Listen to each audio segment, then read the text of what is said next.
Ooh, 2025 P790s, yeah, let's do it. Tip trimming, get them to the right flex.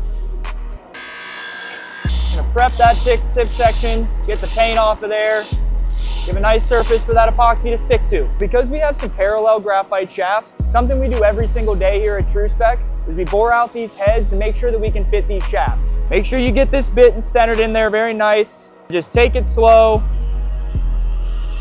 Just gonna remove a little bit of this material. And that's gonna allow this shaft to fit in there. We're gonna get this to the right length. Building this to a 1/4 inch under standard. Here we're gonna swing weight these. TaylorMade gives us their OEM bullet weights. They drop down into the hosel, so we don't have to mess with putting any kind of a tip weight up inside the shaft. It's much better for a build, and it's a lot easier for us to manipulate swing weight.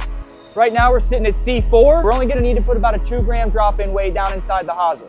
It's just a nice little bullet weight, tapered at the bottom so it seeds down into the hosel. Just drop it down in there. It's like a glove.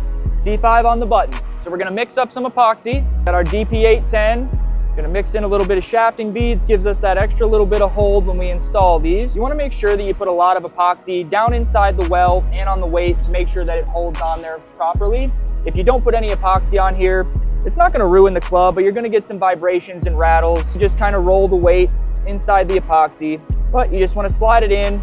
Take your stir stick and you just want to push this all the way to the bottom. Want to get some epoxy on our shaft. We like to use epoxy underneath the ferrule just to make sure that that ferrule doesn't slide on you. A lot of times you'll see ferrules ride up the shaft. That's mainly got to do with no epoxy being underneath them, so a little bit goes a long way.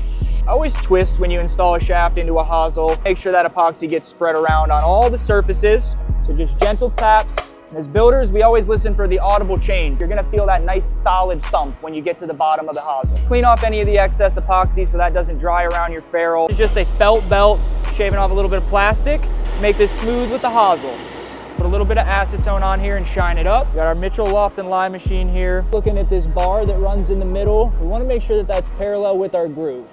Tighten it down so it doesn't move anywhere. Need to bend this one just a little bit flat. Put our pads in here. You want to keep your bar as parallel with your shaft as you can. Want to bend the loft. You would swing it one way or the other, just affecting lie angle here. So we just want to keep this nice and parallel. Right on 60 where we need it to be. We're doing 1 wrap of tape, smooth it out. I'm gonna fill it up a little bit so the grip slides on a little easier. I'm gonna be quick about it. And that completes a 2025 TaylorMade P790.